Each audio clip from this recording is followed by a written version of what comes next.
Donc la dernière fois, nous avons fait une petite introduction à la théologie en général pour situer ce que nous allons faire, c'est-à-dire une lecture de certains passages de la somme théologique. Donc c'est la théologie scientifique, c'est pas facile, ça présuppose plein de choses, notamment la philosophie et la métaphysique. Donc je comprends que pour vous ça sera pas très simple, mais on va lire des passages assez faciles et qui peuvent se comprendre sans trop de difficultés et sans trop de présupposés.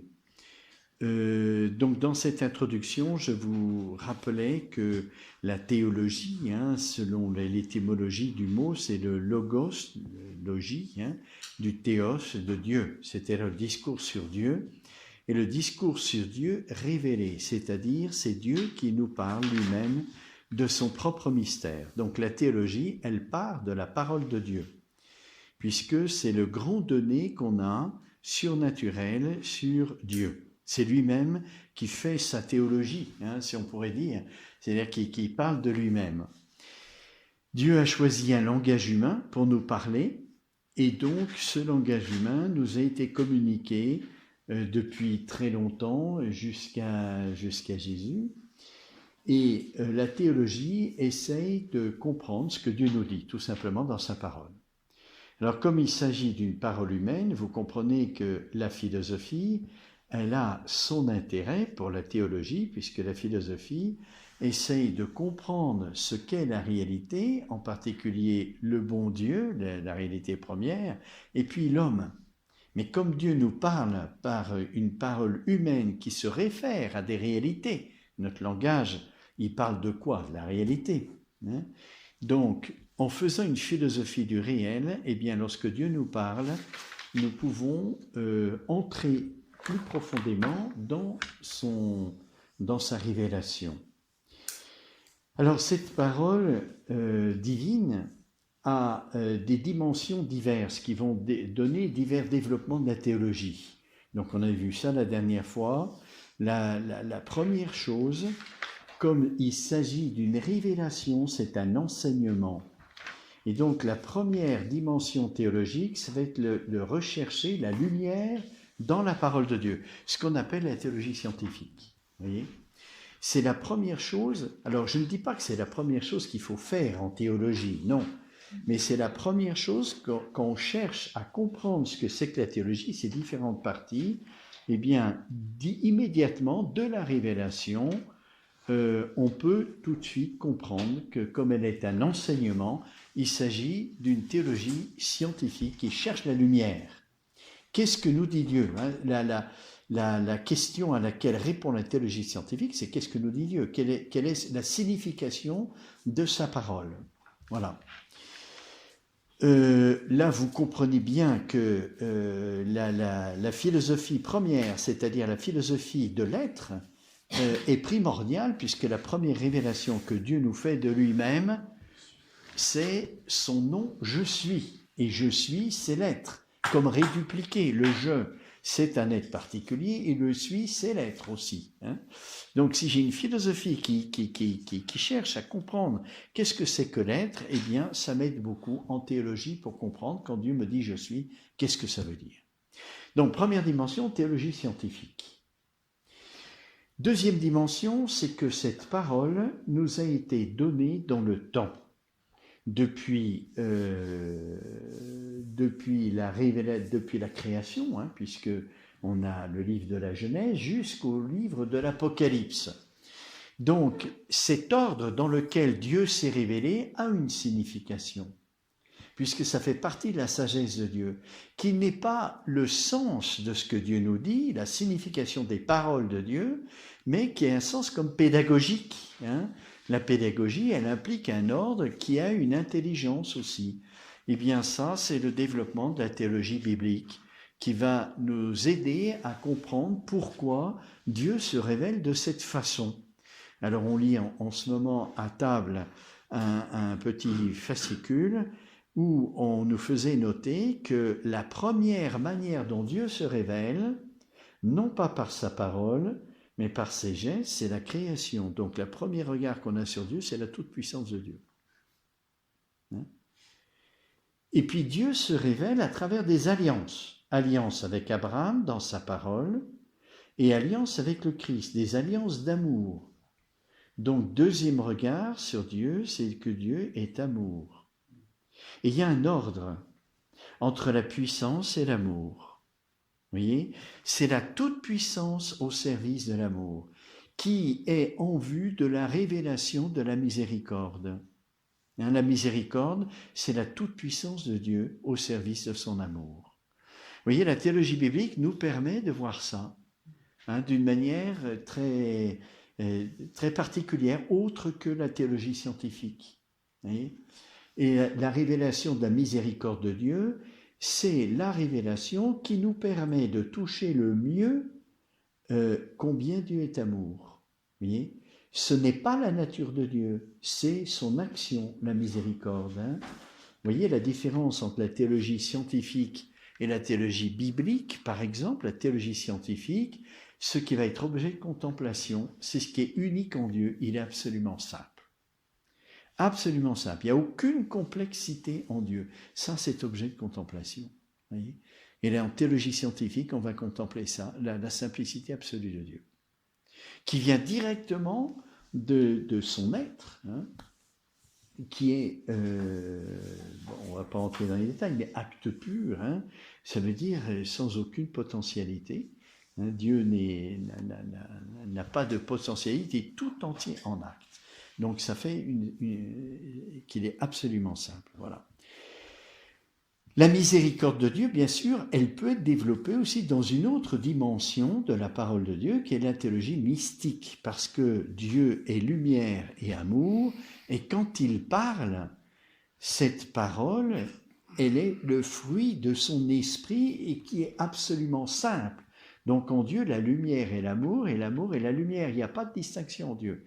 C'est la même chose. C'est une distinction pour nous. Donc la théologie scientifique et la théologie mystique qui regardent la parole de Dieu en tant qu'elle est une parole d'amour vont être très liées.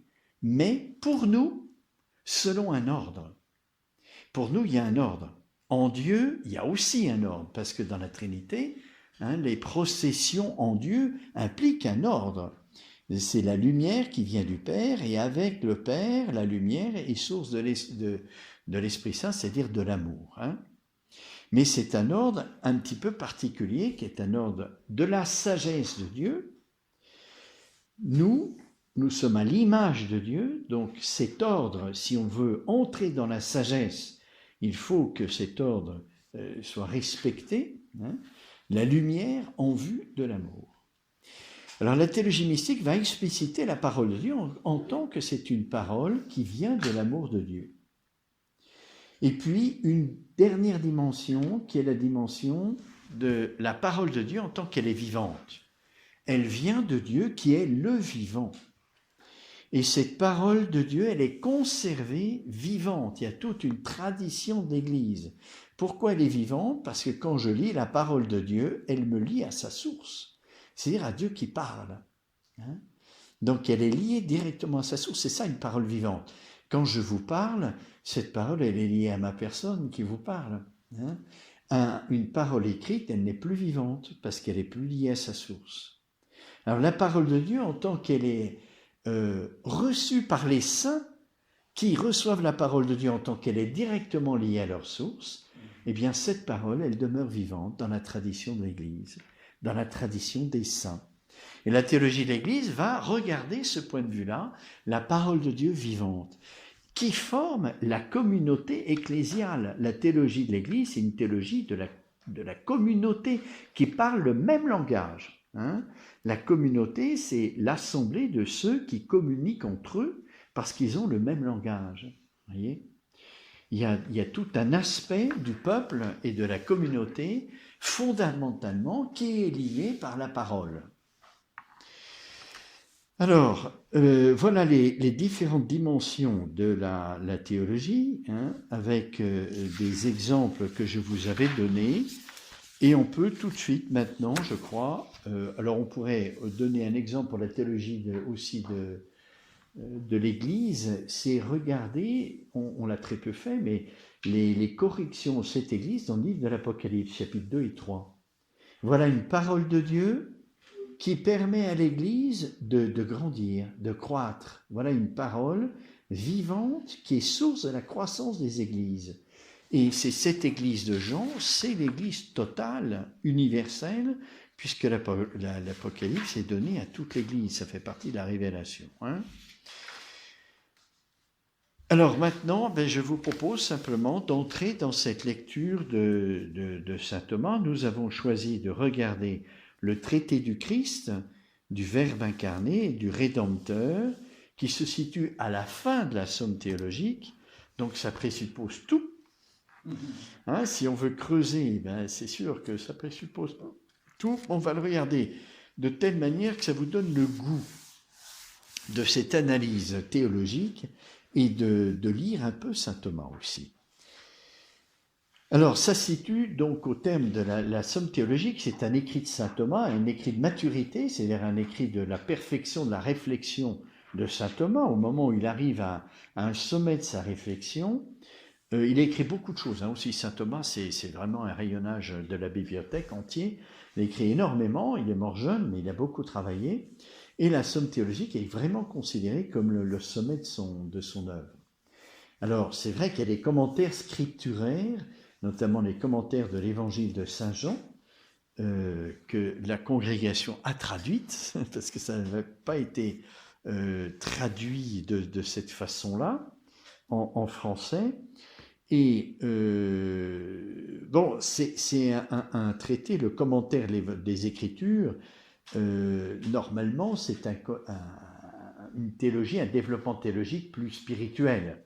Vous voyez, on essaye de comprendre cette parole de Dieu en tant qu'elle est source de salut pour nous, qu'elle nous sauve, une parole d'amour. Donc, si on veut entrer en théologie mystique du côté de saint Thomas, il faudrait relire tous les commentaires. Il a commenté presque tout saint Paul, et puis l'évangile de saint Jean, et puis il a fait aussi beaucoup d'autres choses sur les commentaires de la parole de Dieu. Alors, la somme théologique, c'est de la théologie scientifique. La première chose, comme c'est un regard de sagesse en théologie scientifique, regard de sagesse, on commence par le principe, qui éclaire tout le reste. Et le principe, c'est Dieu. Donc le premier traité, c'est le traité de Dieu. En latin, on dit de Deuno. Hein. La première partie de la somme théologique, c'est le mystère de Dieu qui est le plus intelligible. En soi, hein, pour nous, pas forcément. Hein. Alors il y a tout un développement, le mystère de Dieu, et trine.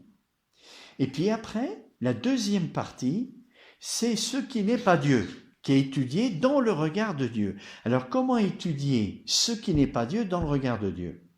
Eh bien, l'Écriture nous donne la réponse.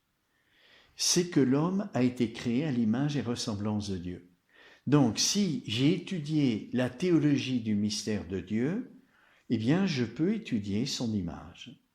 Et l'image de Dieu, c'est tout le reste. Tout ce qu'a fait Dieu est à l'image de Dieu. Pourquoi? Parce que le récit de la création, dans la Genèse, nous est montré comme une œuvre artistique.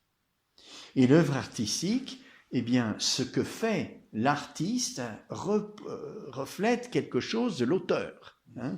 Un critique d'art, il saura tout de suite reconnaître qui est l'auteur d'un tableau ou d'une statue, parce qu'il est habitué, il sait lire les marques de l'auteur dans l'œuvre.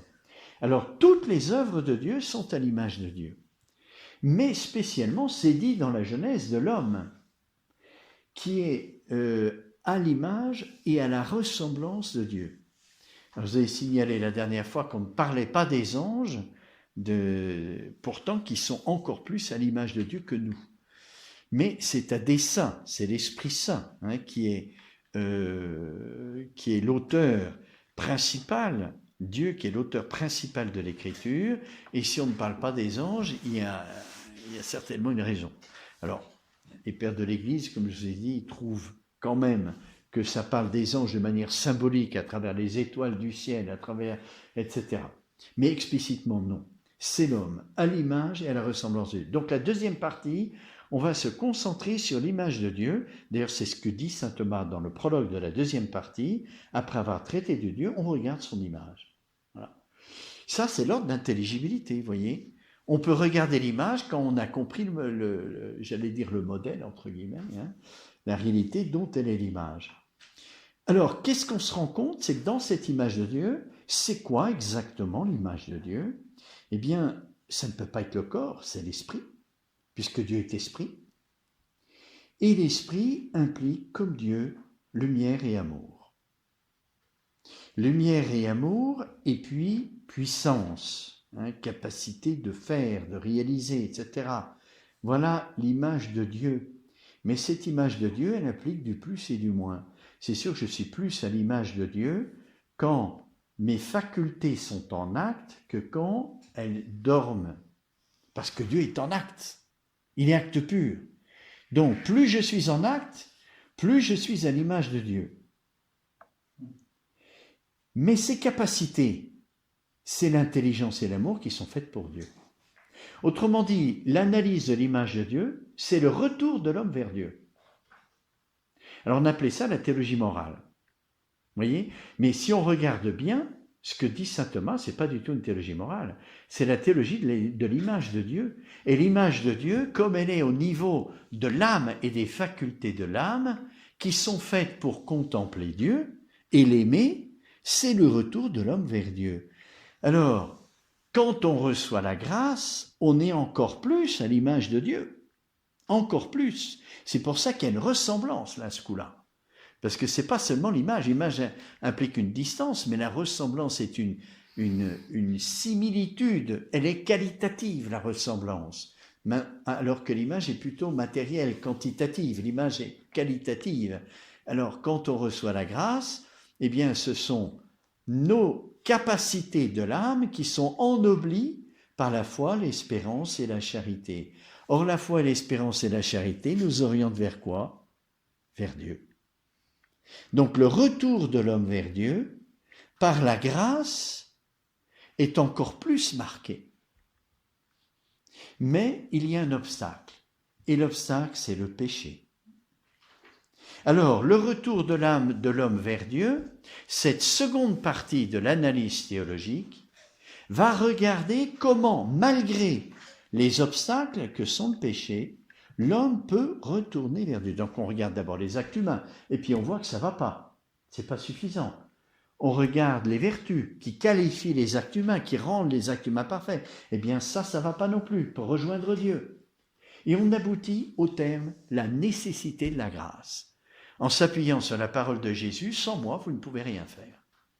Et donc, avec la grâce, on peut rejoindre le Christ, on peut rejoindre Dieu, et après l'analyse de la grâce et de tout le cortège des dispositions et des aides que Dieu nous donne avec la grâce, c'est-à-dire les dons du Saint-Esprit, les vertus infuses, les béatitudes, tout ça, on analyse tout ça pour regarder l'image de Dieu parfaite.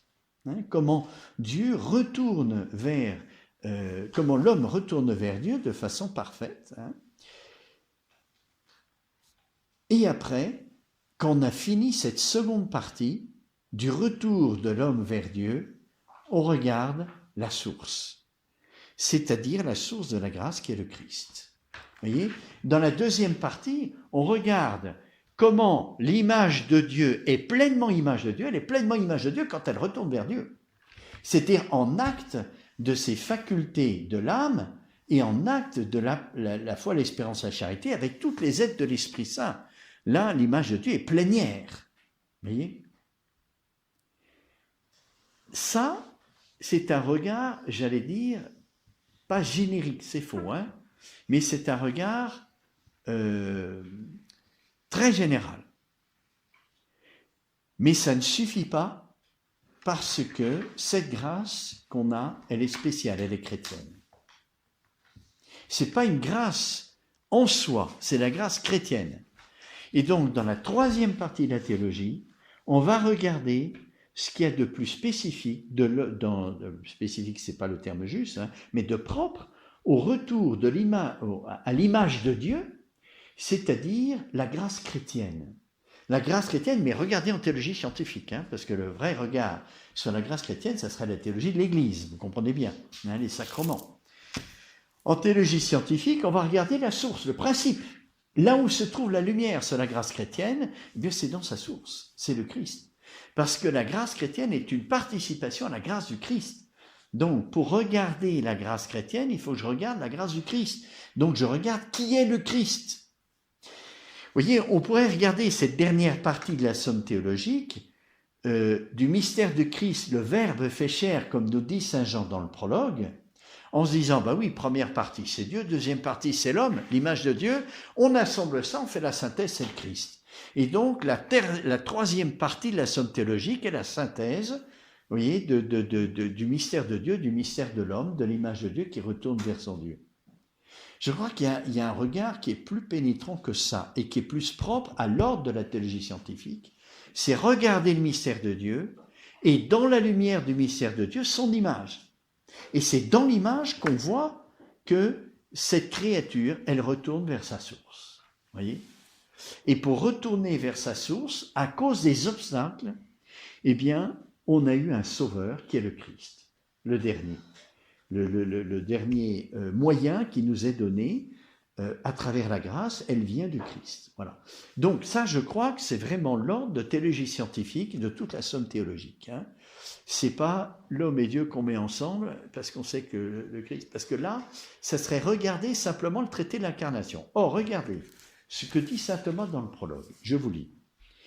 Notre Sauveur et Seigneur Jésus-Christ, en délivrant son peuple de ses péchés, ainsi que l'annonçait l'ange, s'est découvert à nous comme la voie de la vérité, par laquelle il nous est désormais possible de parvenir à la résurrection et à la béatitude de l'immortelle vie.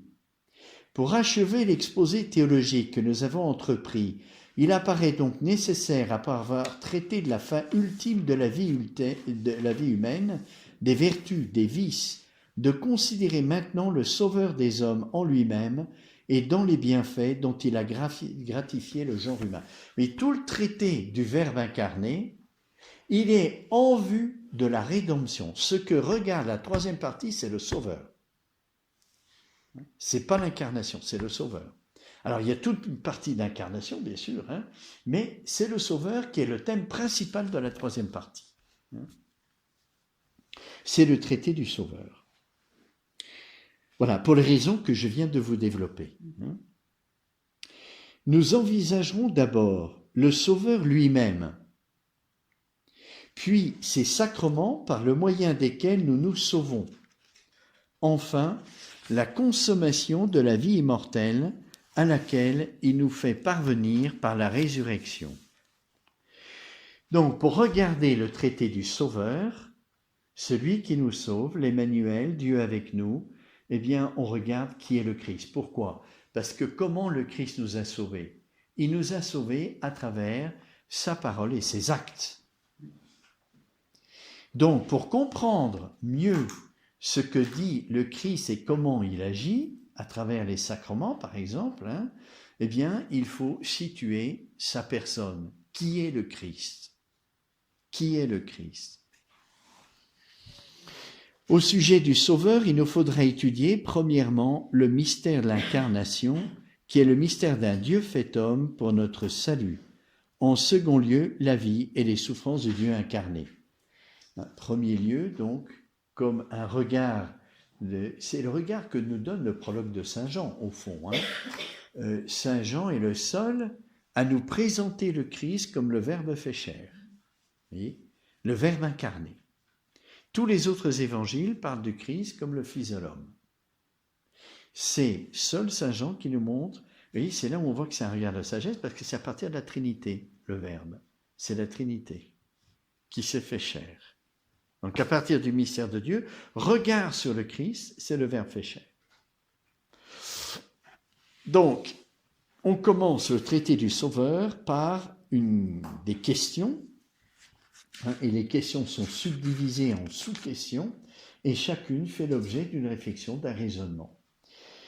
Donc la première question, en latin c'est mieux qu'en français, c'est de convenientia incarnationis, hein, les convenances de l'incarnation. on a traduit les harmonies de l'incarnation. Vous voyez, c'est pas tout à fait ça. Hein. L'harmonie, c'est quoi? L'harmonie, c'est un peu la cohérence, c'est l'adaptation, c'est, vous voyez, c'est l'aspect beaucoup plus formel, l'harmonie. Hein. Tandis que les convenances, ça touche la finalité. C'est pas pareil. Pourquoi? Oui, le pourquoi. Hein. La finalité, la convenance, c'est ça. Pourquoi le Christ s'est fait chair? Vous voyez? Et là, vous allez voir qu'il y a un drôle de débat. Hein. Ça paraît évident comme ça, mais c'est pas si simple que ça. Donc, les convenances de l'incarnation. Pourquoi des convenances? Parce que nous sommes en théologie, tout est mystérieux. Et on ne peut atteindre, vous voyez, on ne peut pas assimiler le mystère, mais on peut atteindre que des convenances, c'est-à-dire, étant donné ce qu'est le mystère de Dieu, étant donné ce qu'est l'homme, eh bien, le choix de Dieu de s'incarner convient. Vous comprenez? Hein? Pourquoi Dieu s'est incarné? C'est une initiative de Dieu. Dieu a choisi. Il a posé un acte. Hein? C'est un langage qui est faux, hein, poser un acte, parce que Dieu ne pose pas d'acte, il est en acte pur. Hein, mais il a décidé de s'incarner. Il y a une raison à ça. C'est la sagesse de Dieu. Pourquoi a-t-il décidé de s'incarner? Alors, comme c'est la sagesse de Dieu qu'elle est transcendante, elle nous échappe. On ne peut rien comprendre. Mais on peut saisir des convenances. Étant donné la situation, quelle est la finalité? Pourquoi Dieu a voulu s'incarner? Eh bien, le choix qu'il a fait convient. Voilà, c'est cette recherche que fait saint Thomas des convenances de l'incarnation. Hein. Comment ça convient? Dieu aurait pu faire tout autrement. Il aurait pu nous... Vous voyez, saint Thomas, dans le prologue, il parle du chemin, de la voie. Je vous relis, notre Sauveur et Seigneur Jésus-Christ, en délivrant son peuple de ses péchés, ainsi que l'annonçait l'ange, s'est découvert à nous comme la voie de la vérité, par laquelle il nous est désormais possible de parvenir. Dieu pouvait nous sauver autrement. Il n'était pas obligé de s'incarner. Il est tout puissant. Alors les convenances, c'est regarder ça. Pourquoi Dieu a fait ce choix? Puisqu'il pouvait faire autrement. Alors on ne peut pas comprendre, c'est son mystère, c'est sa sagesse. Mais on peut entrevoir des raisons. Des raisons étant donné la situation qui conviennent. Hein? Si on savait le pourquoi, on serait Dieu. On pénétrerait sa sagesse et on serait Dieu. On ne peut pas. C'est impossible de savoir le pourquoi divin. Mais on peut trouver des convenances. Voilà. Parce que Dieu pouvait faire autrement. Hein? Si vous n'avez jamais réfléchi à ça, hein? On vit la liturgie, hein? Voyez, on passe les temps, là on entre dans le temps de l'Avent, c'est-à-dire l'attente de l'incarnation, et puis on ne réfléchit plus. Mais pourquoi est-ce que Dieu a voulu ça? Pour nous sauver, oui. Mais pourquoi de cette façon-là? Hein? Il est tout puissant. Il pouvait nous sauver par une seule parole. C'était suffisant. Il aurait pu dire, je veux que tous les hommes soient sauvés, on aurait tous été sauvés. C'était fini. Alors pourquoi est-ce qu'il a voulu ça? Et pourquoi est-ce qu'il a voulu cette incarnation avec cette rédemption sur la croix, aussi douloureuse, aussi pénible, alors qu'il pouvait économiser? Hein, ça fait partie de l'économie divine. Il pouvait nous sauver par un moyen moins coûteux que les souffrances abominables de la croix, et nous épargner un peu tout ça. Alors pourquoi ça convient? Ça convient que nous sommes, nous aussi, entraînés dans le mystère de la croix. Ça convient. Pourquoi ça convient? Est-ce que c'était pas mieux que Dieu nous sauve d'un seul coup, sans qu'on ait à subir toutes ce qu'on subit aujourd'hui, hein, et dans toute notre vie, les épreuves et tout ça? On a la réponse? On a quelques réponses, oui. On a quelques réponses, oui. Alors, donc, l'étude du mystère de l'incarnation comportera 3 parties. Les convenances du mystère, le mode d'union du Verbe à la nature humaine. Alors, vous voyez, là aussi, c'est une bonne... je vous lis les 3 questions. Et puis, les conséquences de cette union. Vous voyez, d'abord, on s'intéresse au pourquoi. Pourquoi Dieu a choisi ce moyen de nous sauver en s'incarnant? Du coup, de là va dépendre la manière dont il s'incarne. C'est ce que va regarder en deuxième, le mode d'union. Comment Dieu s'est-il uni à la nature humaine, hein? C'est-à-dire, au fond, puisque Dieu a décidé de s'engager personnellement et de nous engager dans le salut, eh bien, ça implique qu'il le fasse d'une certaine manière, et cette manière, à travers des actes et des paroles, dépendent de son être, c'est-à-dire du mode d'union entre Dieu et l'homme. Jésus est l'union de Dieu et de l'homme. Et tout ce qu'il va dire, tout ce qu'il va faire, ce sont des actes qui nous sauvent. Pourquoi ? Parce que la nature humaine est unie d'une certaine manière à la nature divine. Pas n'importe comment. C'est pas accidentel. On verra comment. Hein ? Donc, immédiatement, du pourquoi les convenances du salut, en choisissant l'incarnation et la rédemption sur la croix, va dépendre l'union de Dieu et de l'homme, cette alliance, hein, et de là, les conséquences de l'union. Et les conséquences de l'union, c'est la passion. Vous voyez, le Verbe s'est fait chair pour nous sauver. C'est l'étude du Sauveur. Hein. Donc, le mode d'union entre Dieu et l'homme entre directement dans le salut. Entre directement, pourquoi Dieu nous a sauvés ainsi. Vous voyez, il fallait que celui qui nous sauve soit l'agneau parfait. L'agneau parfait, c'est-à-dire le sacrifice le plus parfait.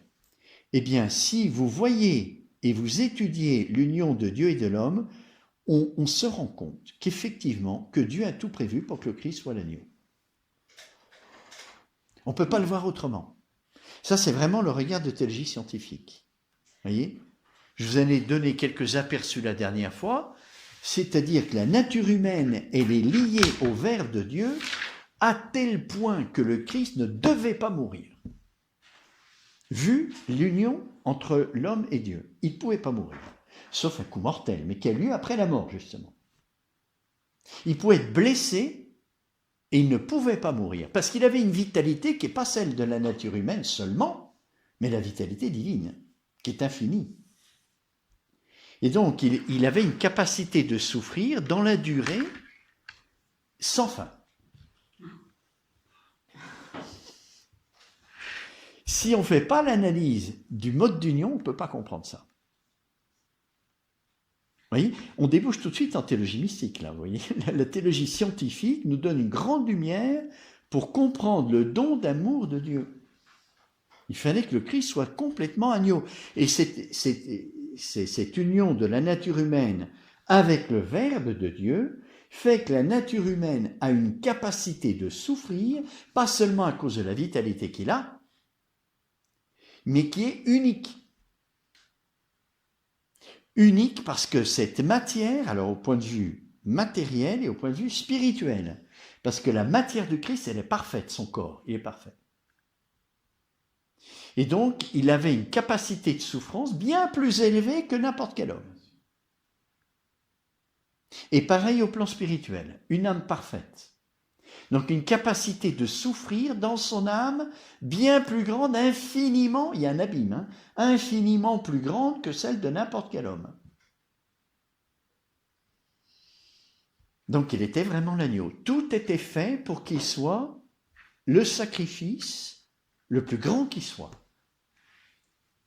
Hein, c'est une nature humaine unique qui ne peut pas exister autrement, à cause du mystère de l'union, et nous verrons ça dans le traité de la Passion du Christ. Saint Thomas décrit combien la Passion du Christ est un mystère. Comme je vous l'ai dit la dernière fois, le film de Mel Gibson, qui est déjà un très beau film, qui nous montre la Passion du Christ, c'est horrible, et on voit un petit peu l'amour que ça présuppose, c'est rien à côté de la réalité. Parce que dans le film, c'est un homme qui souffre. À la croix, c'est le Verbe fait chair, ça change tout. Ça change tout parce que les capacités de souffrir et d'être martyrisé sont multipliées comme à l'infini. Quand vous dites nature humaine unique, c'est que la nature humaine.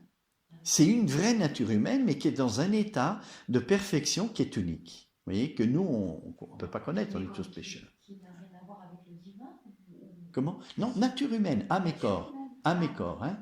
Âme et corps, qui est unique. C'est celle-là qui a souffert, hein, parce que le Verbe de Dieu, il ne peut pas souffrir. Hein? Donc il n'y a rien à voir avec le divin de Jésus. C'est vraiment une nature. Mais elle est divine, sa nature humaine. Justement, c'est à cause du mystère de l'union. Mais voilà, n'anticipons pas trop, hein, parce que on verra ça. La nature humaine du Christ, elle est complètement divine, parce qu'elle est humaine et elle est divine. Elle est divine. Et c'est une vraie nature humaine. Vous voyez qu'il y a un âme et un corps. Hein. C'est pas Dieu. Mais elle subsiste en Dieu, ce qui fait que cette nature humaine est une perfection que n'atteindra jamais personne. Et donc sa passion, elle est unique aussi. Est un vrai mystère qu'on ne peut pas comprendre. Bon, alors continuons. C'est pour vous donner quelques aspects de l'intérêt de faire une théologie scientifique pour la théologie mystique. C'est vraiment dans le traité du Sauveur qu'on voit le plus l'impact de la théologie scientifique pour une théologie mystique. Alors, envisageant les convenances du mystère de l'incarnation, nous nous demanderons, convenait-il que Dieu s'incarnât? C'est la question que je vous ai tout de suite posée, que j'ai formulée tout à l'heure. Dieu pouvait faire autrement. Pourquoi est-ce qu'il a choisi? Est-ce que ça convient? Deuxième question, l'incarnation était-elle nécessaire au relèvement du genre humain? Troisième question, dans l'hypothèse où l'homme n'eût pas péché, Dieu se serait-il incarné? On verra pourquoi saint Thomas pose cette question. Hein. Et c'est ça qui sera l'objet d'un gros débat au Moyen-Âge. Le motif principal de l'incarnation a-t-il été d'effacer le péché originel plutôt que le péché actuel? Convenait-il que Dieu s'incarnât dès le commencement du monde? On verra que toutes ces questions, elles s'enchaînent de façon très intelligente. Hein. C'est-à-dire que l'une implique l'autre. Et on verra pourquoi. Hein. Convenait-il que l'incarnation fût différée jusqu'à la fin du monde? Vous voyez, le temps et le lieu où Dieu s'est incarné n'est pas laissé au hasard. Ça fait partie de la sagesse de Dieu. Et le théologien, théologie scientifique, il va regarder tout ça, tous ces détails, parce que ça lui parle de la sagesse de Dieu qu'il recherche. Ça fait partie, pourquoi Dieu s'est incarné à tel moment? Est-ce qu'il ne pouvait pas le faire une semaine avant, une semaine après, des années après, des années avant? Il y a un temps déterminé par Dieu qui convient à sa sagesse. Est-ce qu'on peut comprendre ça? Est-ce qu'il y a une convenance, vous voyez? Pourquoi ça convient, le moment qu'il a choisi? Et le lieu? Et le peuple? Pourquoi ça convient? Tout ce que fait Dieu est souverainement intelligent et sage. Donc, il y a des choses à comprendre. Est-ce qu'on peut tout comprendre? Non, mais on peut comprendre les convenances. Vous voyez, il y a ce que l'on sait de la finalité de l'homme, eh bien, est en harmonie, alors pour le coup, avec Dieu. Les convenances. Alors, première question, donc, c'est est-ce qu'il convenait que Dieu s'incarne? Alors, vous savez comment saint Thomas procède? Il fait des objections pour montrer que la question n'est pas simple, elle n'est pas aussi facile que ça. Puis, il donne un argument d'autorité, tiré en général des Écritures, mais pas toujours. Puis, un raisonnement. Et après, pour valider son raisonnement, le secouer dans tous les sens, eh bien, il répond aux objections, pour voir si ça tient ce qu'il a dit. Alors évidemment, c'est tout fait à l'avance, évidemment que ça tient, hein, mais il montre par les réponses aux objections qui éclairent aussi son raisonnement. Alors, première objection. Il ne convient pas qu'en Dieu, qui de toute éternité est la bonté essentielle, se produise aucun changement. Dieu est immuable. C'est dit dans l'Écriture, hein, Dieu ne change pas. Mais l'incarnation par laquelle Dieu se fait homme à un moment donné du temps ne s'oppose-t-elle pas à cette immutabilité? Il y a eu un changement dans Dieu. Ou non? Il s'est incarné ou s'est pas incarné?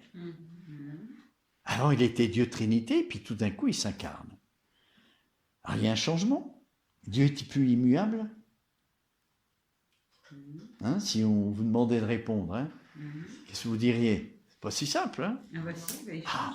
Il y a un changement là. Eh ben non. Alors là, l'Écriture, c'est à tort si elle dit que Dieu est immuable. Oui, mais on Hein. constate qu'il s'est Vous ne incarné. pouvez pas dire ça. Hein.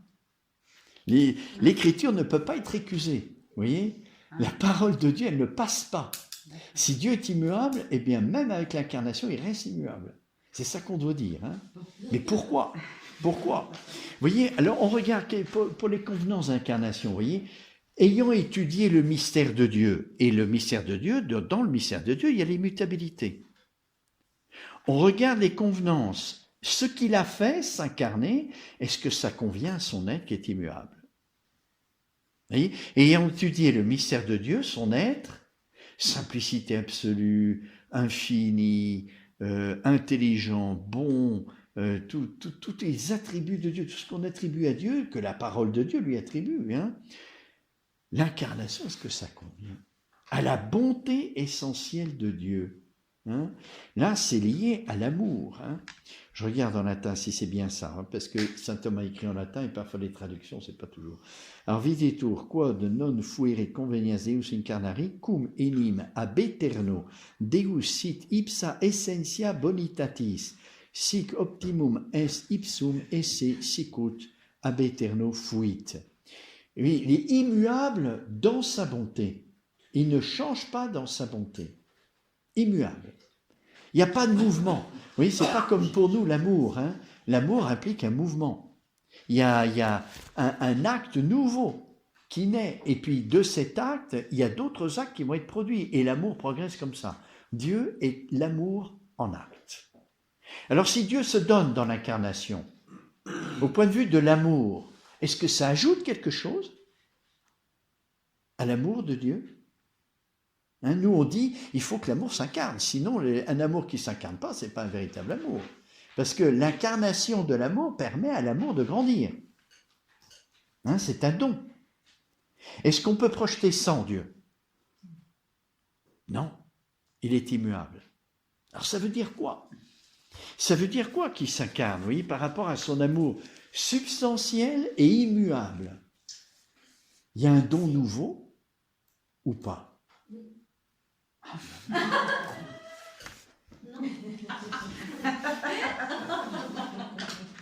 Alors pour nous, il y a un don nouveau, oui. Vous voyez, on dit tout le temps, Dieu se donne dans l'incarnation. Qu'est-ce que ça veut dire qu'il se donne? Ça veut dire que Dieu fait quelque chose qu'avant il n'avait pas fait? Il y a un don nouveau de lui-même? Il est immuable. Ah, alors comment on doit entendre cette parole que Dieu se donne? C'est pour nous qu'il se donne. Il y a quelque chose de nouveau pour nous. Ah, on reçoit mieux l'amour de Dieu. Mais du côté de Dieu, il n'y a pas de changement. Il n'y a rien d'autre. C'est pas parce que Dieu s'incarne que tout d'un coup, ça y est, il va grandir dans l'amour parce qu'il incarne son amour. Non. Il ne change pas. Il manque rien à Dieu. Il est infini et parfait dans son amour. Donc s'il s'incarne, ça n'ajoute rien à l'amour de Dieu. Rien. Absolument rien. Ça change pour nous. De toute éternité. Hein? Ça change pour nous. Ça change pour nous, exactement.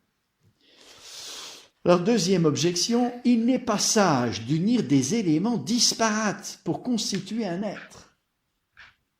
Mais quoi de plus disparate que Dieu, être essentiellement simple, et la nature humaine de soi si complexe? Vous voyez que l'incarnation, c'est l'union de Dieu et de l'homme. On n'unit pas ce qui est contraire. On unit ce qui se rassemble, ce qui se ressemble. Hein? Dans l'amour, eh bien, surtout l'incarnation, si c'est un don d'amour, eh bien, on unit ce qui se ressemble. Vous voyez? Dans la diversité, mais il y a une ressemblance, au moins au niveau de l'amour. Entre l'homme et Dieu, il y a un abîme. Ça ne convient pas. Vous voyez, quand Dieu a créé l'homme, pareil, âme et corps. Mais enfin, l'âme, elle est immortelle, invisible, spirituelle. Le corps, tout le contraire, mortel, visible, corruptible. Et Dieu a fait un monstre en faisant l'homme. Parce qu'il a uni des choses contraires. Il a uni des choses contraires. Et pourtant, c'est l'image et la ressemblance de Dieu. C'est le chef-d'œuvre. Comment comprendre ça? Alors Dieu, quand il s'incarne, il fait un monstre. Il unit des choses contraires qui sont tellement distantes. On sait bien que non. Hein? Mais est-ce que ça convient? Est-ce que Dieu ne pouvait pas prendre une nature angélique pour s'incarner? C'était possible. Il aurait très bien pu prendre une nature angélique. Ça convient mieux à la perfection de l'être de Dieu de devenir un ange qu'un homme. Parce que l'ange a une nature bien plus élevée que la nôtre.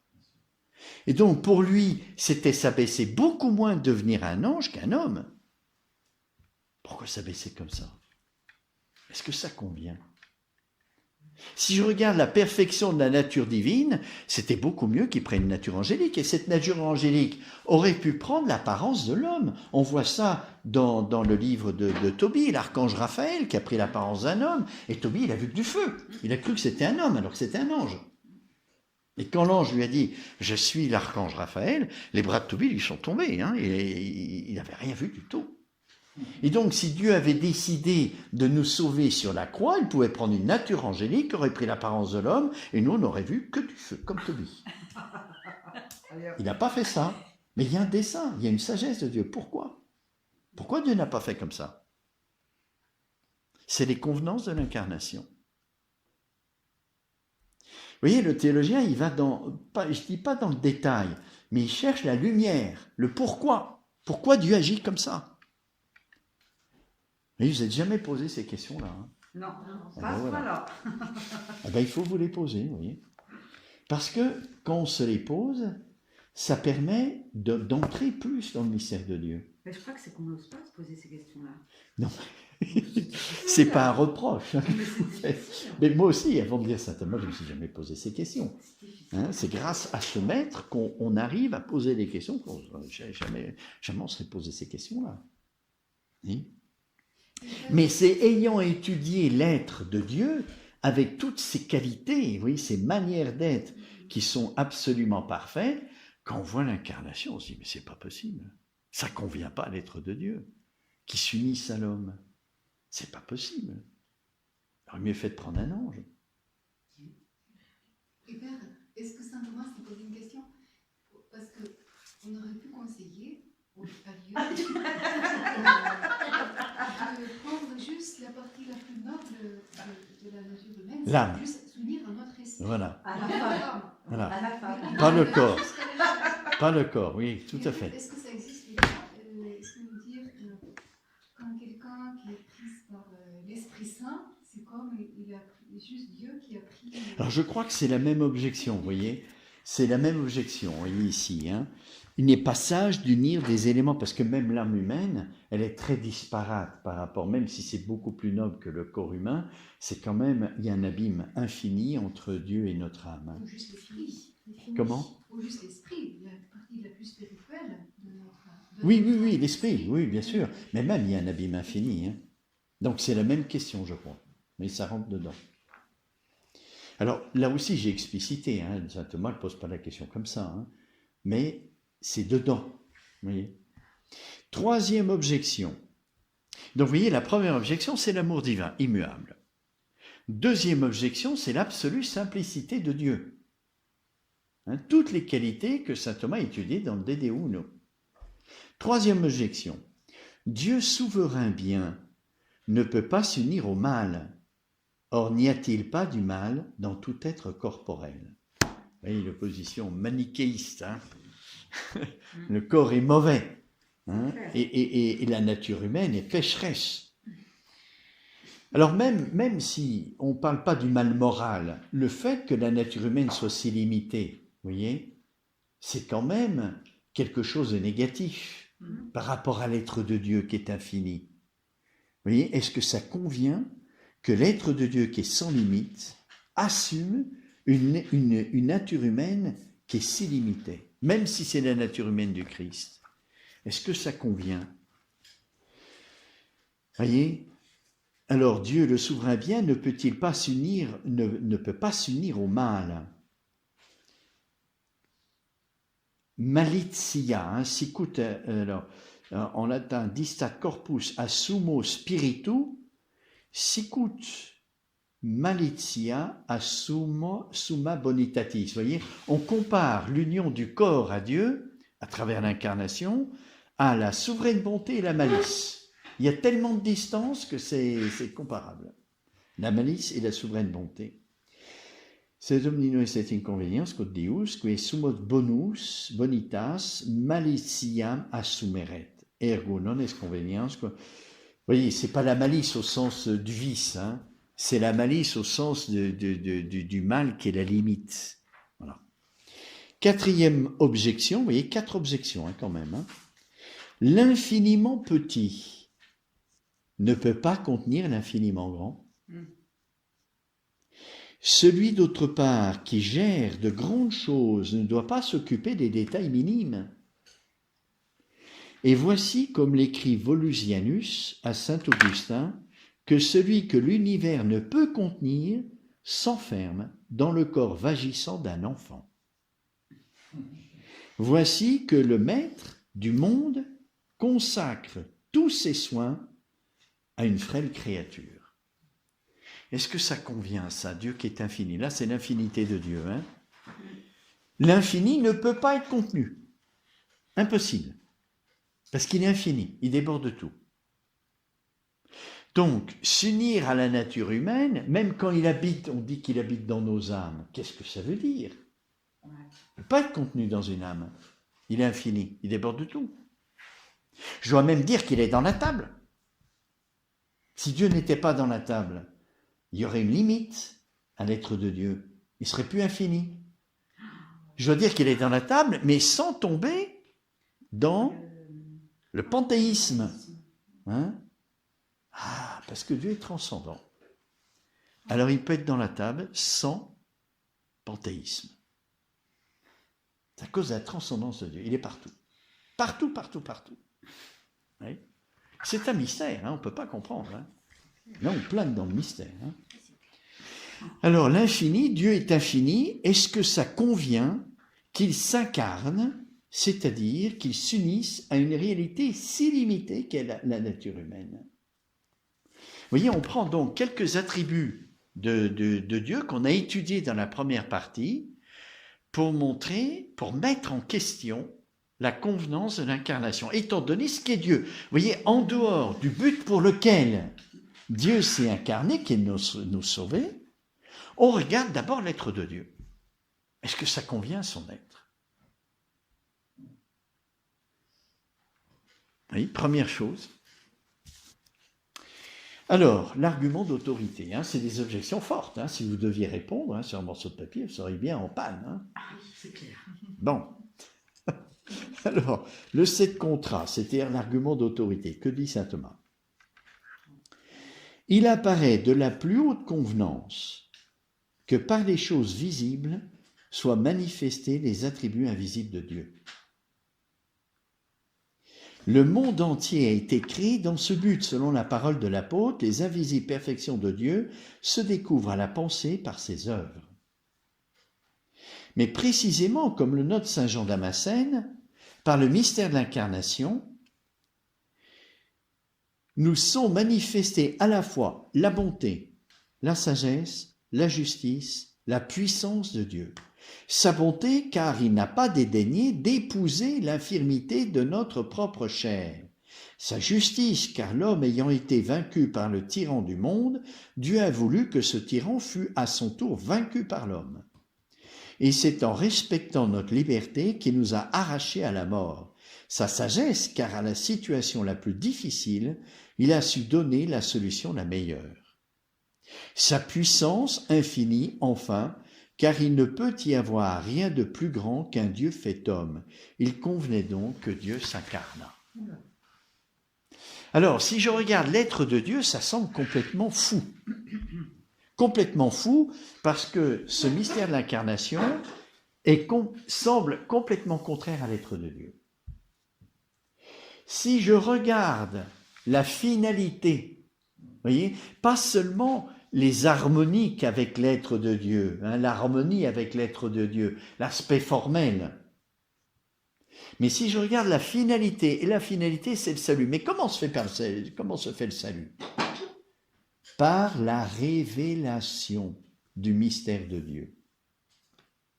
Alors si je regarde la finalité, là il y a une confiance. Si je regarde l'aspect formel, c'est plus difficile à comprendre. Hein. C'est pas contraire, mais c'est plus difficile. Si je regarde la finalité, on comprend tout de suite. La finalité, on est sauvé parce que Dieu s'est révélé. Il s'est fait connaître comme amour. Il s'est fait connaître à la croix comme amour parce que ça nous attire. Et en étant attiré par Dieu, on se sauve. Parce qu'on s'oriente vers Dieu. On est attiré par Dieu. Donc on se sauve. C'est ça le salut. Hein? C'est l'acte de charité, l'acte d'amour de Dieu. Donc il faut que Dieu révèle sa bonté pour qu'on soit sauvé. Ça suffit pas, hein, parce qu'il faut un acte de notre part, il faut une collaboration, c'est-à-dire adhérer et s'orienter vers ce bien qui nous attire, qui est le bon Dieu. Alors, la convenance de l'incarnation, vous voyez bien, ça touche la finalité.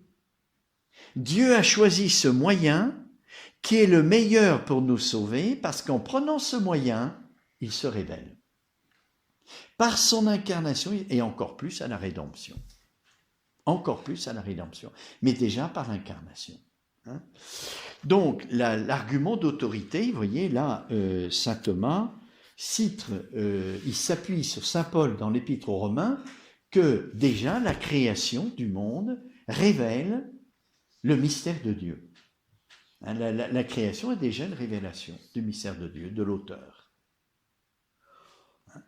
Alors, ça suffit pas, hein, ça suffit pas en contemplant la création pour dire Dieu existe. Non, on verra ça en philosophie, en particulier en métaphysique. Hein. On peut pas, à partir de la contemplation du monde physique, dire eh ben ça y est, Dieu existe. Socrate avait pensé ça. Hein, Socrate avait fait tout un raisonnement aux jeunes en montrant que il y a une intelligence dans la création. Parce qu'il y a un ordre.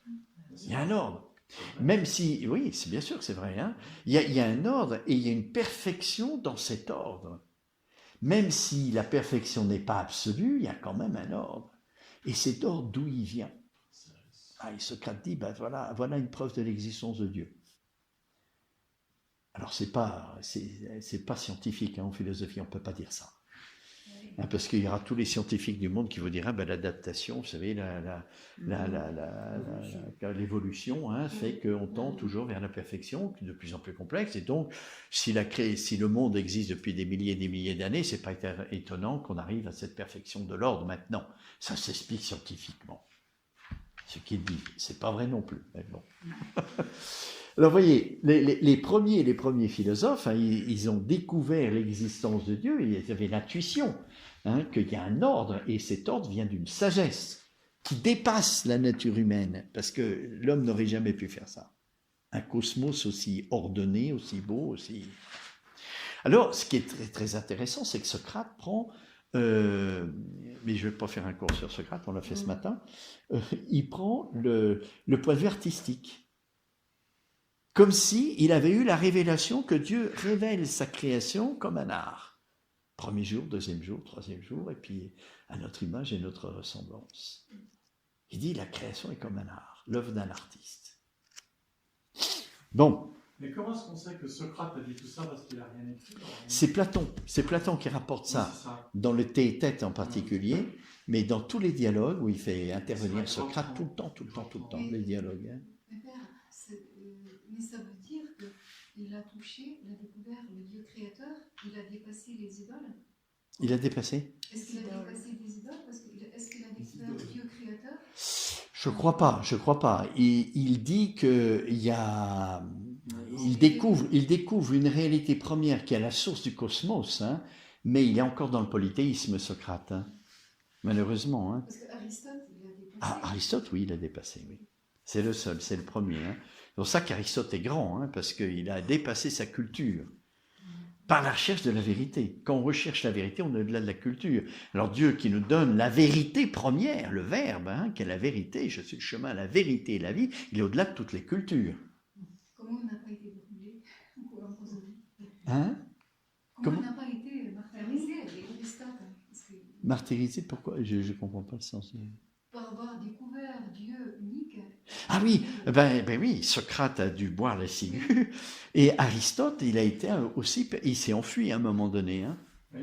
Oui, il a fui quand on l'a accusé d'avoir été, alors ça c'est pour une autre raison, c'est parce qu'il avait fait une statue d'un ami, et puis on a cru que c'était une idole qu'Aristote vénérait, qui n'était pas les dieux de l'Olympe, donc il a fui pour sauver sa peau. Et puis, c'est vrai qu'à un moment donné, il a dû quitter Athènes aussi, hein, parce qu'il était en danger, à la fin. Après avoir fondé le lycée, il a dû y avoir travaillé, il a dû partir. Ah ben oui, hein, quand on cherche la vérité, on est persécuté de toute façon. De toute façon. Ça, c'est une constante. Jésus le dit. Hein. On m'a persécuté, un disciple n'est pas plus grand que son maître. Ils m'ont persécuté, ils vous persécuteront. Même chose. Hein. Donc, il faut s'attendre et pas désarmer. Il faut chercher quand même la vérité. Il ne faut pas avoir peur. Donc, il apparaît de la plus haute convenance que par les choses visibles soient manifestés les attributs invisibles de Dieu. Vous voyez, cette raison, elle est la révélation. Alors que toutes les objections portent sur l'être de Dieu, par rapport à l'incarnation, ça semble ne pas convenir, mais si vous regardez la finalité, alors ça convient. Hein? La finalité qui est le salut par la révélation. Soient manifestés les attributs invisibles de Dieu. Le monde entier a été créé dans ce but, selon la parole de l'apôtre. Donc c'est l'argument d'autorité, c'est saint Paul qui dit « Les invisibles perfections de Dieu se découvrent à la pensée par ses œuvres. » Alors encore plus par l'incarnation, c'est déjà, on peut dire ça, du mystère du cosmos, en plus, alors encore plus, on peut le dire, du mystère de l'incarnation. Et ça va très loin, hein, parce que ça va jusqu'à la croix. Les perfections invisibles de Dieu, son amour, se manifestent à travers quoi? Les œuvres. Et l'œuvre de la croix, en particulier, vous voyez, qui manifeste la perfection invisible de Dieu. Mais précisément, comme le note saint Jean Damascène, alors après on détaille un peu comment les choses visibles manifestent les choses invisibles de Dieu. Hein. Par le mystère de l'incarnation, nous sont manifestés à la fois et la bonté, et la sagesse, et la justice, et la puissance de Dieu. Mais ces quatre choses, alors... Vous pouvez les redire, s'il vous plaît? Oui, je regarde en latin pour voir si c'est bien ça. Hein. Où est-ce que c'est? Ah oui, c'est ça. Donc, per incarnationis mysterium monstratur simul bonitas et sapientia et justitia et potentia Dei. Alors, il va détailler qu'est-ce que ça veut dire. Donc, ces quatre choses, les quatre qualités, manières d'être de Dieu qui sont manifestées par l'incarnation, c'est sa bonté, sa sagesse, la justice et la puissance. Pourquoi? Sa bonté, car il n'a pas dédaigné d'épouser l'infirmité de notre propre chair. Vous voyez ce que je vous disais au début, qu'on lisait au réfectoire, hein, Dieu se découvre d'abord à nous comme créateur, c'est-à-dire tout-puissant. Puis après, par ses alliances, c'est-à-dire le don d'amour. Et il y a un lien entre pourquoi Dieu a choisi d'abord de se révéler tout-puissant, puis après bon, c'est parce que sa toute-puissance est au service de sa bonté, et ça s'appelle la miséricorde. Il n'y a que Dieu qui peut être miséricordieux jusqu'au bout, parce qu'il faut être tout-puissant, pour que le don d'amour atteigne la créature dans ses misères les plus grandes. Donc il n'a pas dédaigné d'épouser l'infirmité de notre propre chair. Vu la transcendance qu'il y a entre l'homme et Dieu, ça nous fait comprendre cet abaissement qui est une folie si on ne regarde pas l'amour de Dieu. C'est une folie. Si on regarde l'amour de Dieu, on peut comprendre. Vous voyez ? Encore une fois, vous voyez,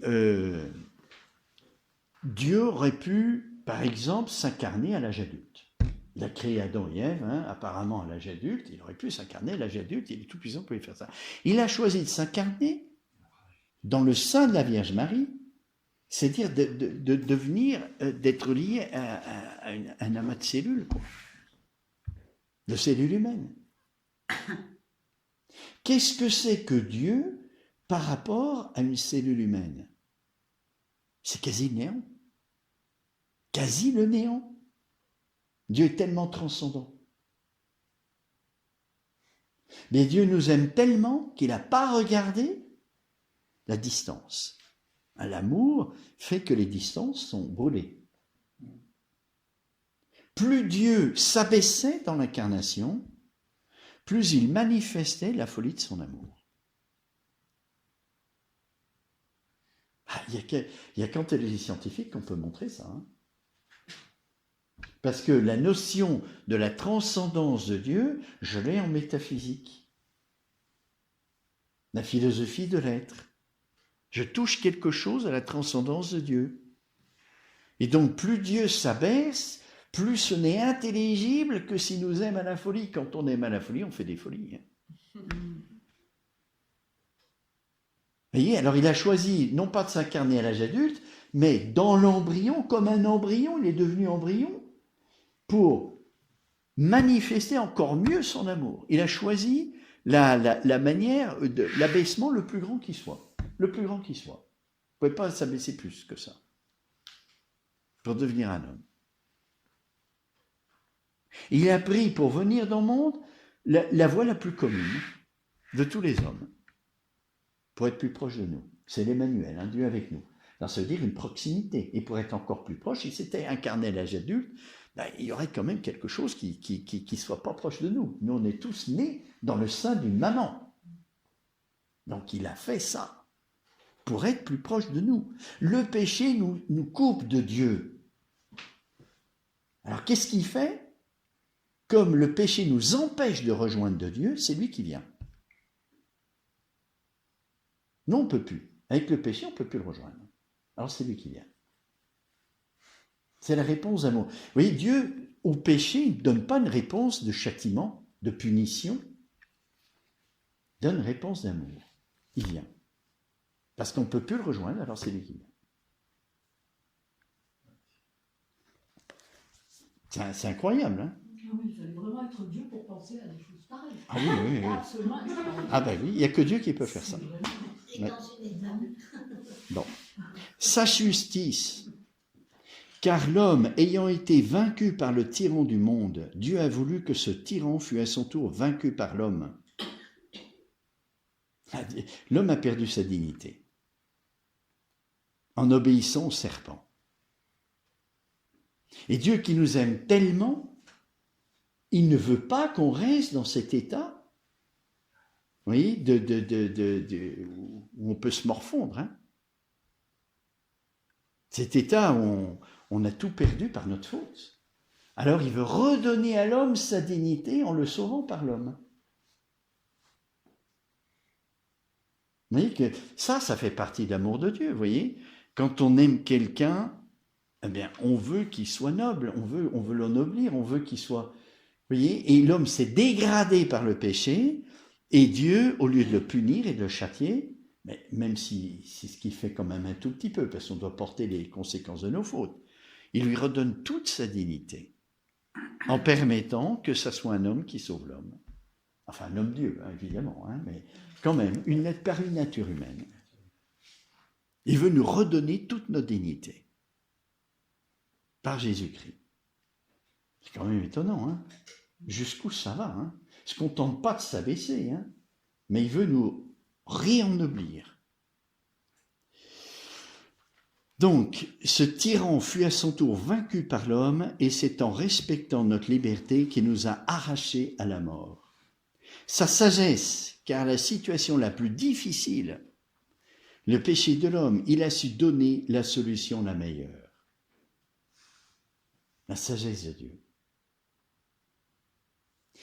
Si Dieu s'y incarné, c'est parce que c'était le moyen le plus sage. Vous voyez, en dehors des des raisons qui sont complètement disproportionnées à l'être de Dieu. Eh bien, si Dieu a choisi, c'est parce que ça convient à sa sagesse, c'est la raison la meilleure. Et on voit pourquoi. Ça, on peut le comprendre dans la perspective du salut, c'est-à-dire la révélation. C'est la meilleure manière pour Dieu de se révéler. Comme on l'a dit tout à l'heure, ce qui nous sauve, c'est l'amour. Donc la meilleure manière pour nous sauver, c'est de manifester l'amour. Ça convient à sa sagesse. Sa toute-puissance et sa lumière sont au service de l'amour. Et spécialement dans la croix. Oui, donc ça convient à sa sagesse. Sa puissance infinie enfin, car il ne peut y avoir rien de plus grand qu'un Dieu fait homme. Il convenait donc que Dieu s'incarna. Vous voyez, toute la raison, l'argument d'autorité s'appuie sur saint Paul, l'épître aux Romains, où saint Paul dit que le cosmos manifeste les choses invisibles de Dieu. En s'incarnant, Dieu va dans la même perspective de l'économie divine. Aider l'homme à découvrir Dieu à partir du cosmos et à partir du Christ. Les perfections du Christ révèlent, les choses visibles du Christ révèlent les perfections invisibles de Dieu. C'est la même dynamique de la révélation. Et c'est dans le salut. Alors que si je regarde simplement le de Deo uno, c'est-à-dire les qualités qu'il est infiniment bon, immuable, l'incarnation semble changer quelque chose dans l'amour de Dieu parce qu'il se donne, il y a un plus. Et non, Dieu est immuable dans son amour. S'incarner ne change pas, ne fait pas augmenter son amour. Hein, c'est pas comme au plan humain.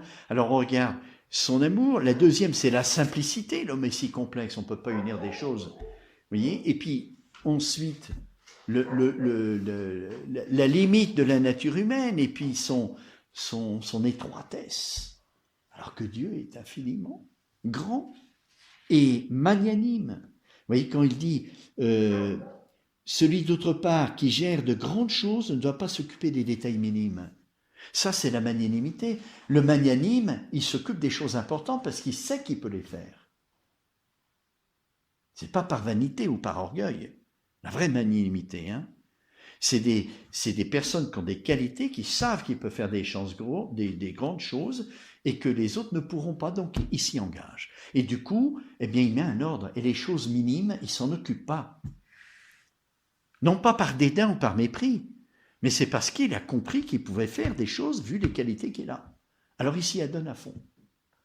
Dieu est Dieu. S'incarner, nous sauver de cette façon-là, est-ce que ça convient à la magnanimité de Dieu? Alors on dirait nous, oui, tout de suite, hein, parce que la magnanimité, c'est la largesse du cœur, hein, et donc plus, mais est-ce que c'est pas de la générosité? Puisque Dieu pouvait nous sauver autrement, qu'en s'incarnant. Est-ce que c'est pas de la générosité? Est-ce qu'il n'y a pas quelque chose d'inutile là-dedans? Mourir sur la croix comme ça, c'est vraiment du gaspillage de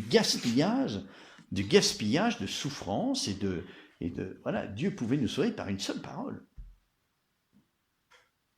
Eh bien, ça fait partie de la manière, parce que c'est une chose grande. Il n'y a rien de plus grand que ça, que la croix. Et Jésus pouvait le faire, et il l'a fait. Lui seul pouvait faire ça. Bon, on va s'arrêter là, et puis la prochaine fois on continue, hein.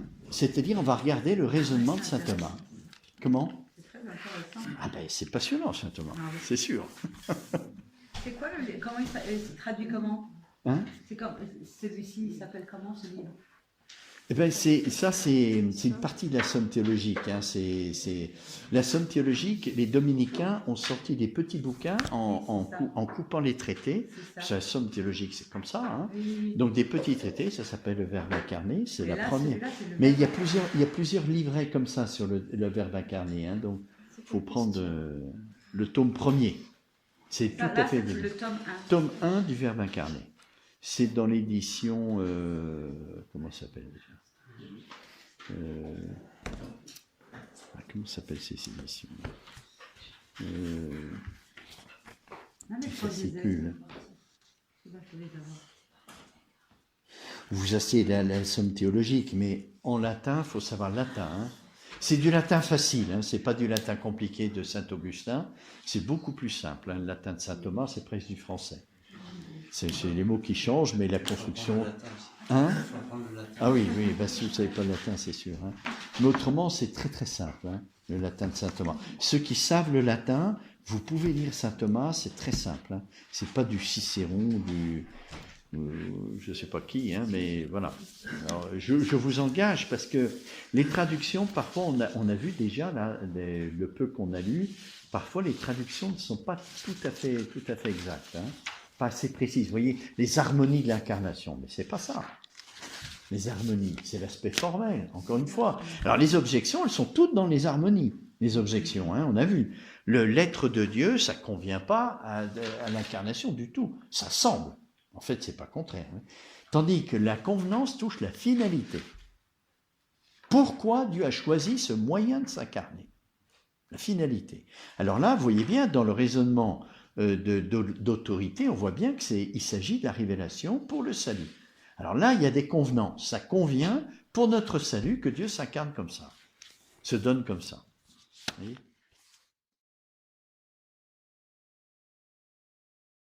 J'ai une question. Ah, il y a une question. Quand Jésus dit tout ce que vous faites à l'un de ces plus petits qui sont mes frères, c'est à moi que vous l'avez fait.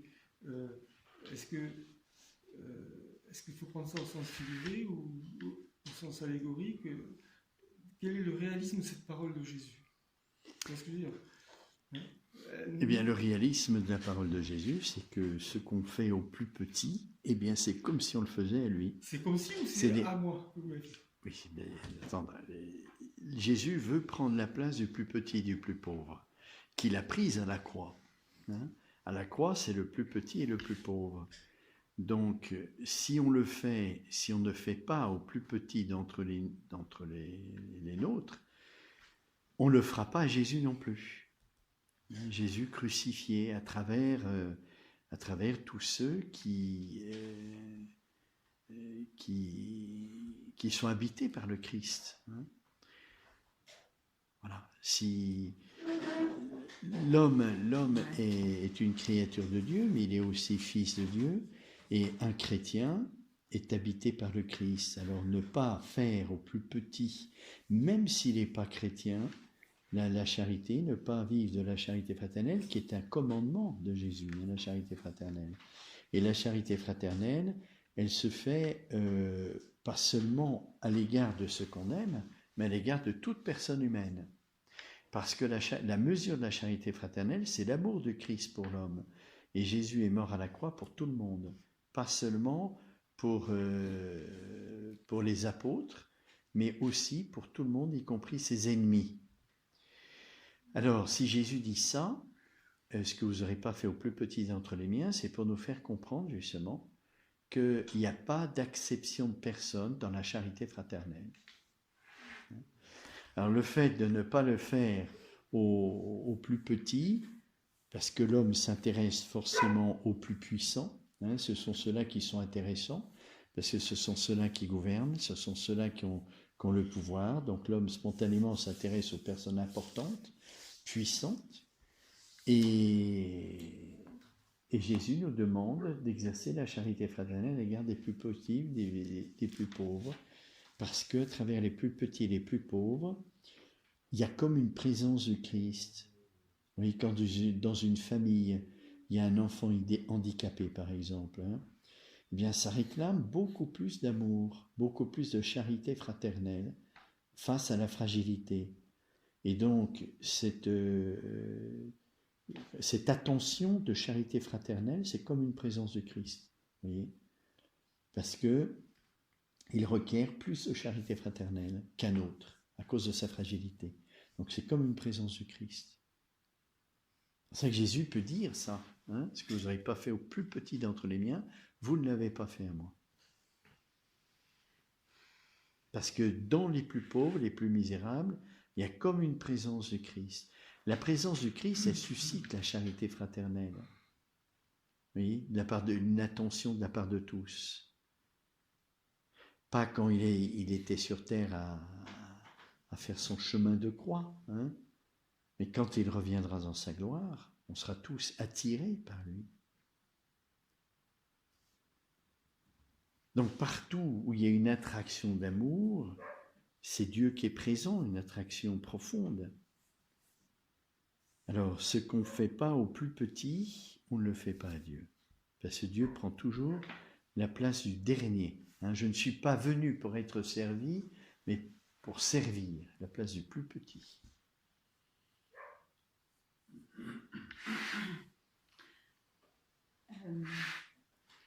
J'ai noté tout à l'heure, j'espère que je ne me suis pas trompée, il fallait que celui qui nous sauve soit l'agneau parfait. Et pourquoi un agneau? Pourquoi pas un... C'est l'Écriture qui le dit, hein. C'est la parole de Dieu qui nous enseigne que le Sauveur est l'agneau. C'est la parole de Jean-Baptiste hein, qu'on va lire dans ces jours, dans le temps de l'Avent. Il désigne Jésus en disant « Voici l'agneau de Dieu ». Jésus est le Sauveur.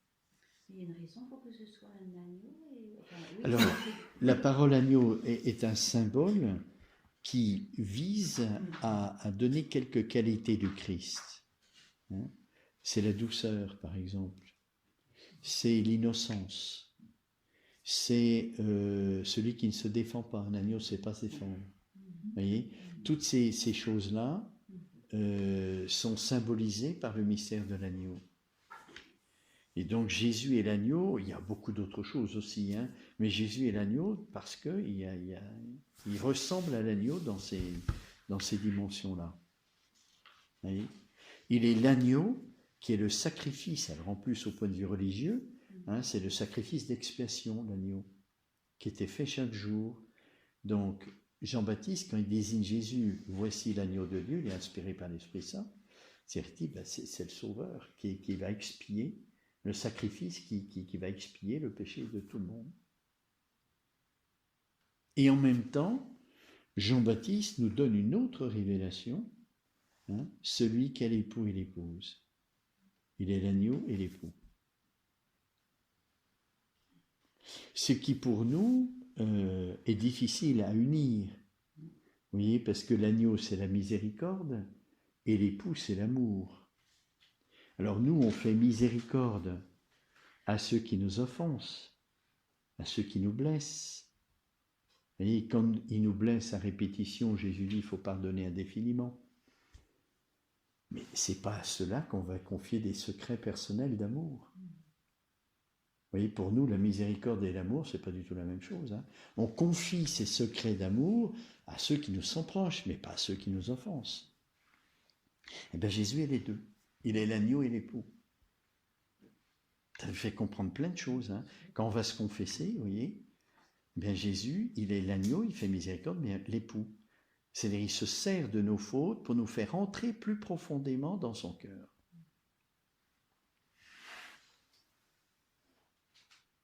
C'est Jean-Baptiste hein, qui nous le dit.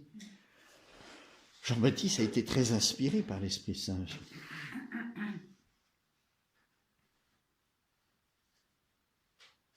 Moi, j'ai une question par rapport à la question. Pourquoi, on a dit à un moment donné, pourquoi l'imperfection du corps, il y a un problème par rapport au fait que saint Thomas se pose la question que l'incarnation de Dieu,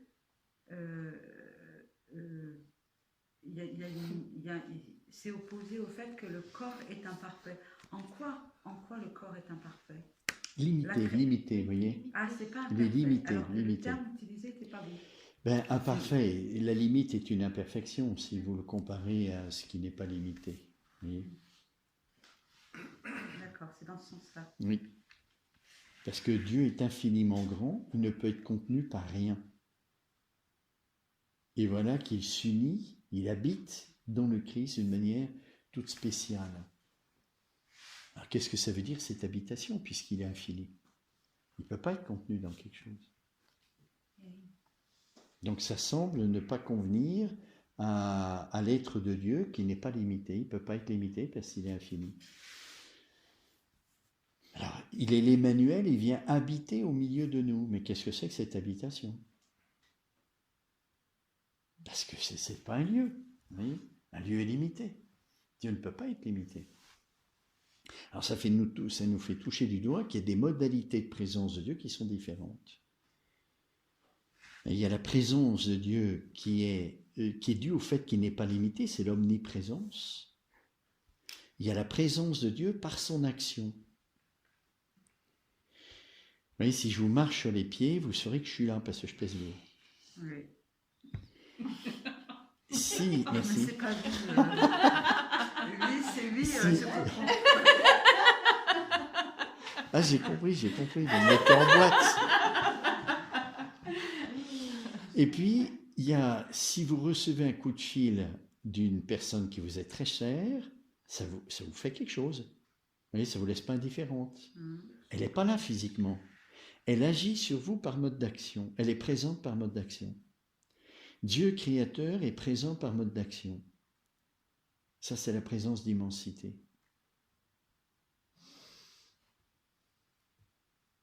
Omniprésence, présence d'immensité. Et puis, il y a la présence sacramentelle dans l'Eucharistie. C'est encore une autre présence de Dieu, qui est très difficile à préciser, celle-là. Parce que on n'a pas l'expérience. Dans la foi, on la touche, mais on ne sait pas dire exactement qu'est-ce que c'est comme présence. Par rapport à la présence d'immensité, la présence de l'omniprésence, on ne sait pas dire exactement qu'est-ce que c'est. Puis il y a la présence d'inhabitation, par la grâce, dans l'âme. C'est encore une autre modalité de présence. Oui. Il y a des modalités de présence de Dieu qui sont multiples et qui sont très difficiles à préciser. Quand 2 ou 3 sont réunis en mon nom, je suis au milieu d'eux. Vous en mettrez une autre là? Non, ça c'est la présence d'habitation du Christ. Je serai là au milieu d'eux quand on prie et quand on est dans l'horizon. Vous voyez, le Christ est présent au plus intime de notre cœur, et puis il est présent dans l'Eucharistie, dans le tabernacle.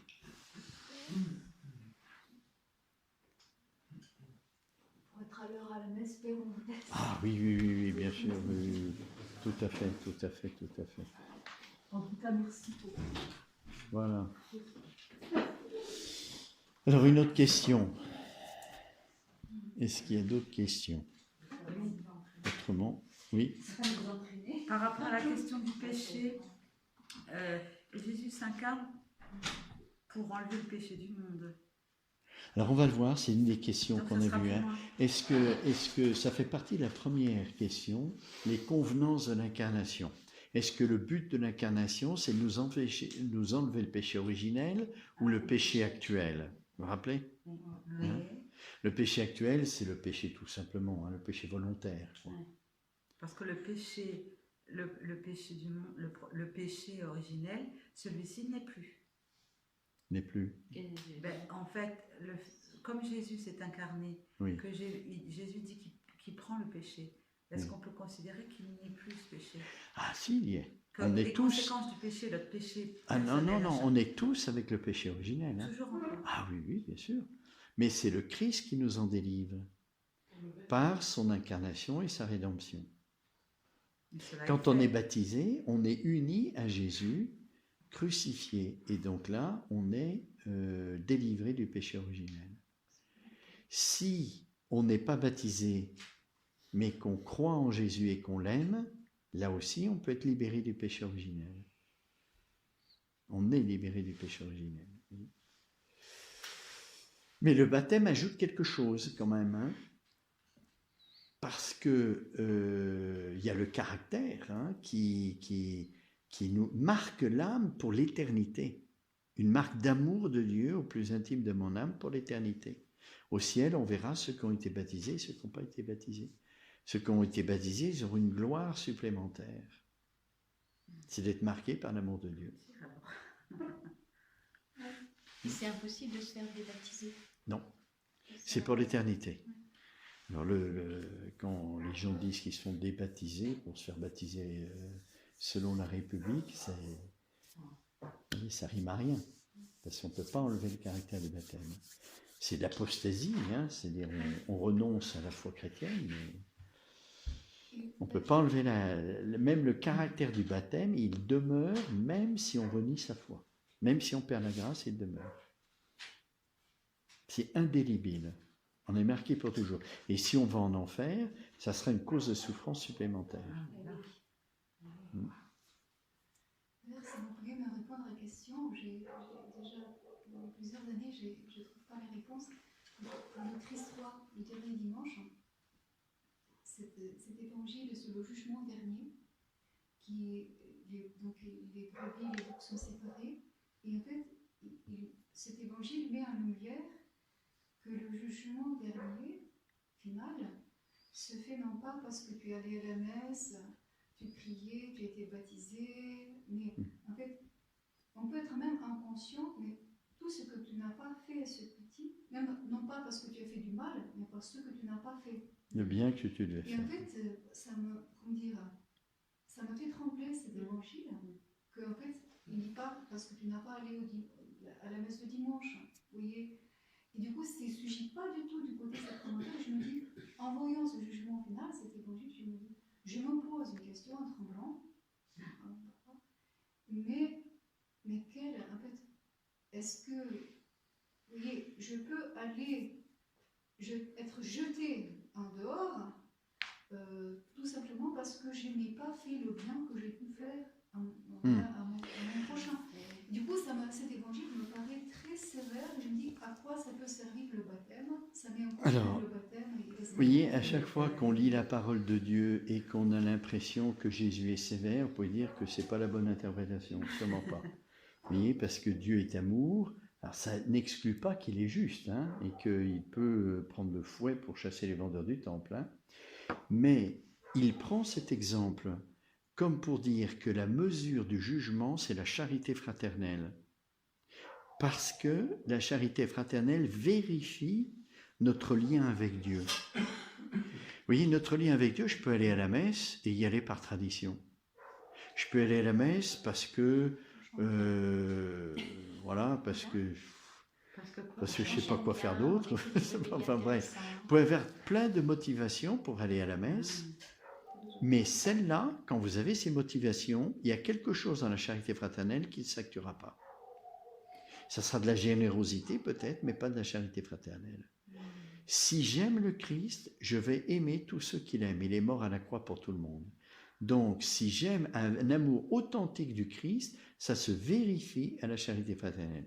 Quand Jésus nous donne le critère du jugement dernier, c'est pour nous aider à vérifier notre lien avec Dieu. Notre lien avec Dieu, il n'y a que Dieu qui le connaît. Nous, on ne le connaît pas. On ne sait pas. Donc, je peux me leurrer sur mon lien avec Dieu. Je peux croire que je suis un mystique alors que je ne suis pas. Qu'est-ce qui le vérifie? C'est la charité fraternelle. Alors, ce n'est pas à prendre à la lettre. C'est-à-dire, si je n'ai pas fait le bien que je devais faire, je vais être de l'autre côté. Non, c'est dans l'intention. Ce que Dieu regarde, c'est l'intention. C'est-à-dire, je n'ai pas fait le bien que je devais faire, mais je n'y étais pas opposé. C'est parce que je n'ai pas eu le temps, c'est parce que je n'ai pas fait attention, qu'il y avait un pauvre qui était là. J'aurais dû le faire, mais je n'ai pas vu. Je suis distrait. Je n'ai pas fait le bien que j'aurais pu faire. Ça ne compte pas pour le jugement. Parce que Dieu regarde l'intention.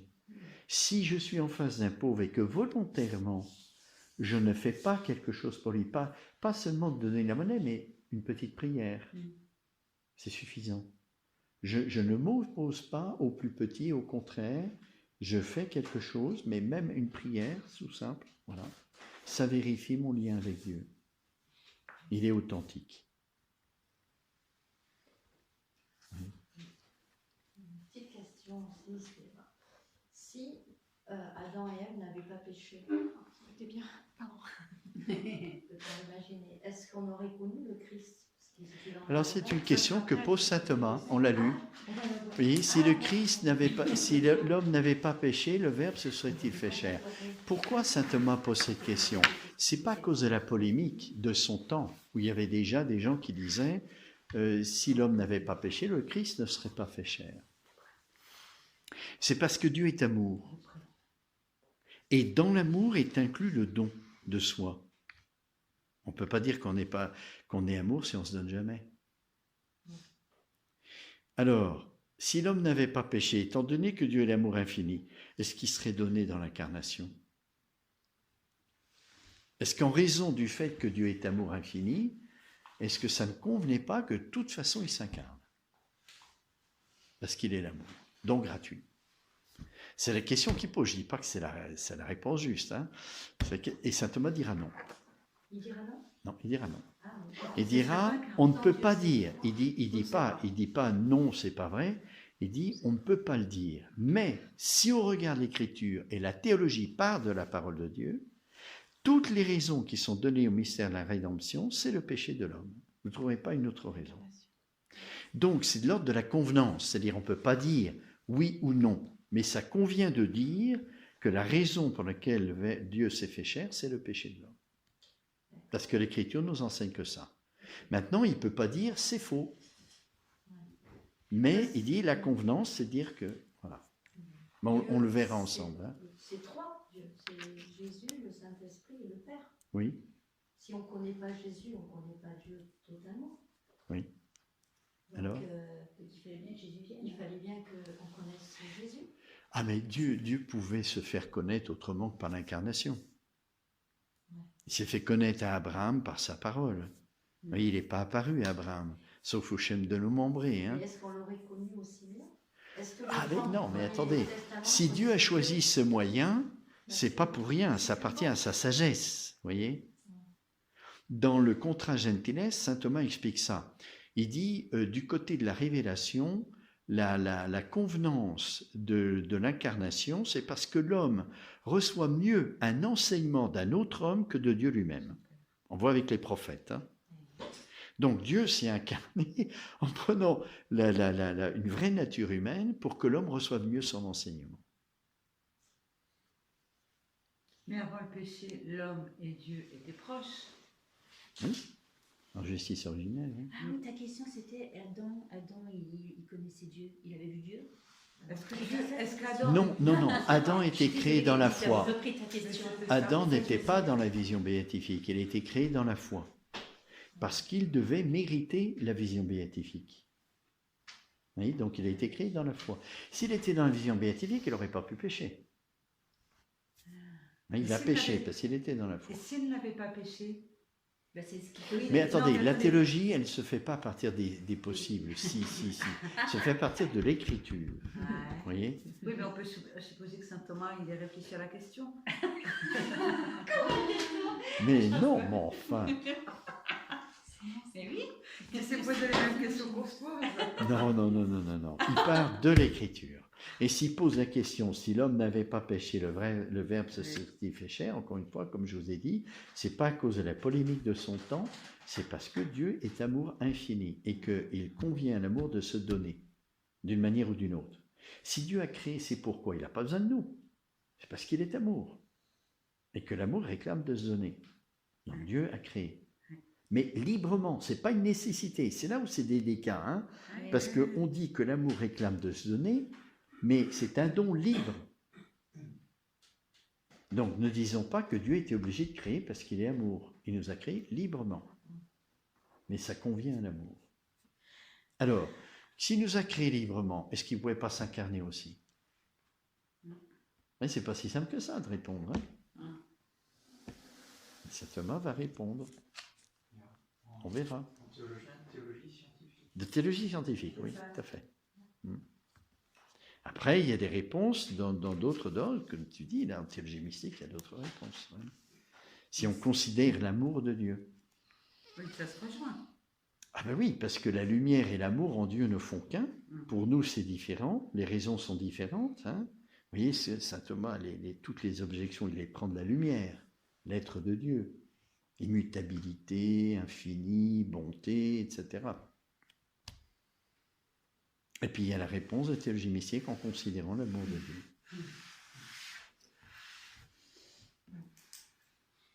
Alors, dans la perspective de l'amour, ça devient nécessaire. Mais la nécessité vient de la nature de l'amour et non de la nature de Dieu. L'amour réclame de se donner. Vous voyez, c'est nécessaire à l'amour de se donner. Mais la nature de Dieu ne réclamait pas nécessairement de se donner. Vous voyez, c'est la différence entre théologie scientifique et théologie mystique. Théologie mystique, vous considérez l'amour, et dans la nature de l'amour, il y a le don qui est nécessaire. Je ne vais pas dire que j'aime si je ne me donne pas. En théologie scientifique, non. Ce n'est pas contradictoire. Ce sont deux angles. Je regarde l'amour d'un côté et je regarde l'être de l'autre. L'être de Dieu ne réclame pas de se donner. Il est autonome, il a sa béatitude, il n'a pas besoin de nous. Vous voyez? Mais nous, on a besoin de lui. Comment? Mais nous, on a besoin de lui. Ah bah oui, parce qu'il nous a créés, oui. C'est ça. Et s'il ne nous avait pas créés? Vous voyez?